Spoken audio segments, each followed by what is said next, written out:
Eye on Culture is sponsored by the Inatovich Family Foundation. Eye on Culture.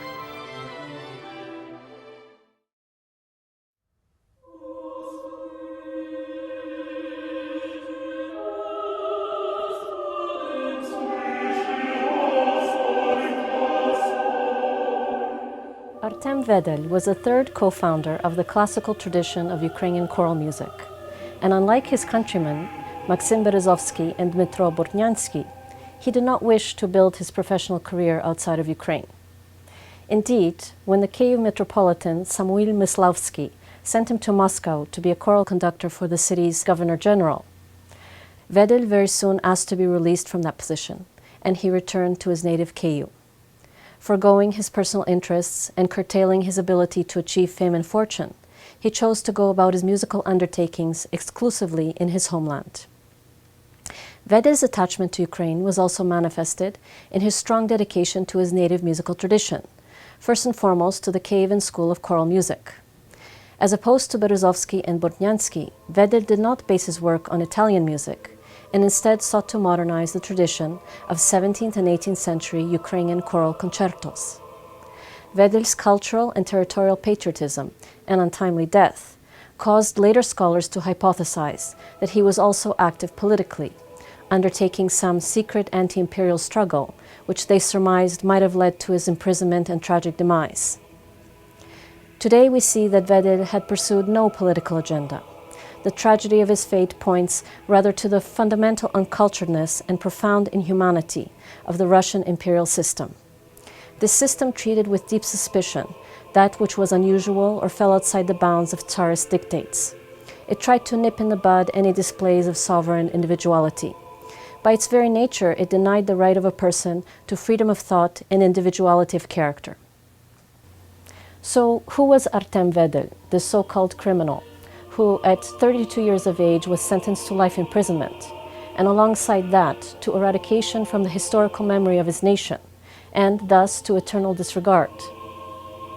Artemy Vedelsky, Vedel's real name, was a native of Kyiv, the son of a woodcarver from the Kyiv Guild of Iconographers. We have no pictures of Vedel, but recollections state that he was a particularly handsome young man, with sparkling, soulful eyes. He had a beautiful voice and was a first-rate violinist. He was also exceptionally refined in manner and extraordinarily humble. In general, Vedel's contemporaries viewed him as a person seemingly not of this world.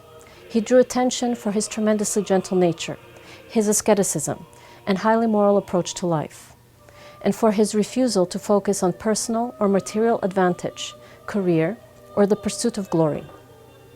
For example, when he was already a well-known composer, the Ukrainian patriot and generous cultural philanthropist Dmitro Troshchinsky supported Vedel by giving him 300 rubles for his liturgy, an amount equivalent to several years' salary for a Tsarist functionary.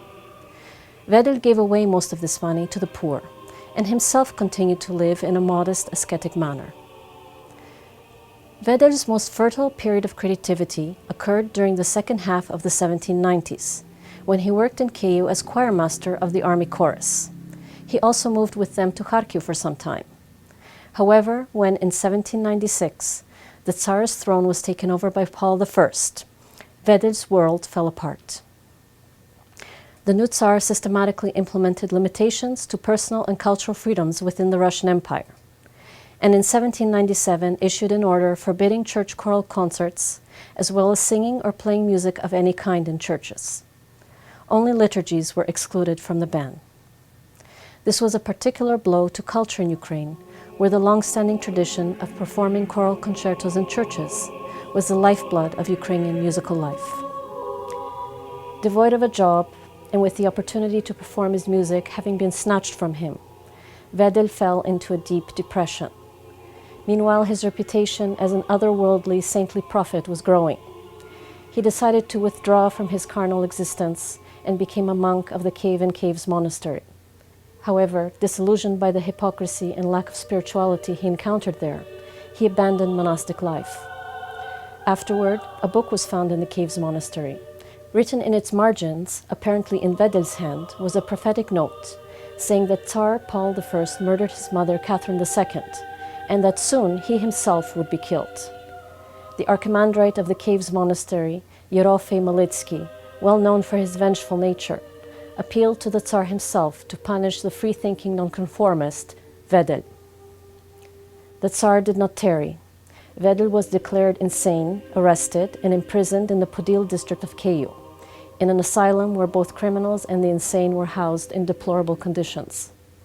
In addition, the Tsar dictated that even if Vedel were to be cured of his illness, he was still to remain imprisoned to the end of his days, and he banned Vedel's works. Clearly, the Tsar was fearful about the notation indicating his complicity in his mother's death, and the prophecy as to his own demise. That prophecy, by the way, soon came true. Paul I was killed in 1801.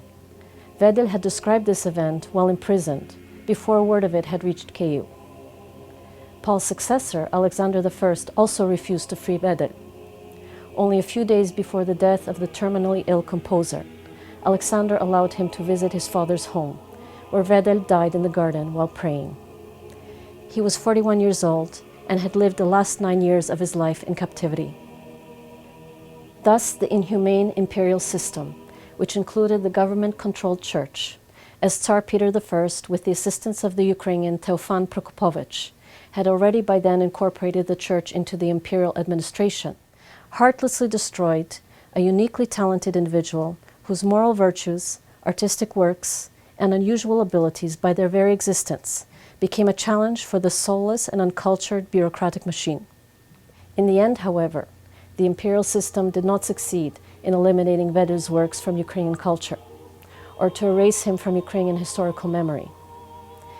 In 1901, nearly 100 years after Vedel's death, through the efforts of Ukrainian activists in Kyiv, the first public lecture about his artistic legacy took place, during which a choir, conducted by Alexander Koshets, performed some of Vedel's compositions, for the first time in over 100 years. Koshets was one of the first scholars to research and popularize Vedel. Today, his scholarly work, which had been suspended for decades in the USSR, is continued by musicologists in independent Ukraine. The newest releases to date of Vedel's extant musical scores were recently published in Ukraine by the director of the Kyiv Chamber Choir, Mykola Hobdych, and musicologist Tatiana Husarchuk. So, as we see, the creative spirit and extraordinary individuality of Artem Vedel proved to be stronger than the crushing gears of the repressive imperial machine. Our collective responsibility, today and in the future, is to ensure that Vedel's work and memory will live on within Ukrainian cultural identity. On behalf of Dr. Marko Robert Stech, I'm Tania Stech. See you next time on Eye on Culture. Очима культури спонсороване фундацією родини Ігнатович. Очима культури.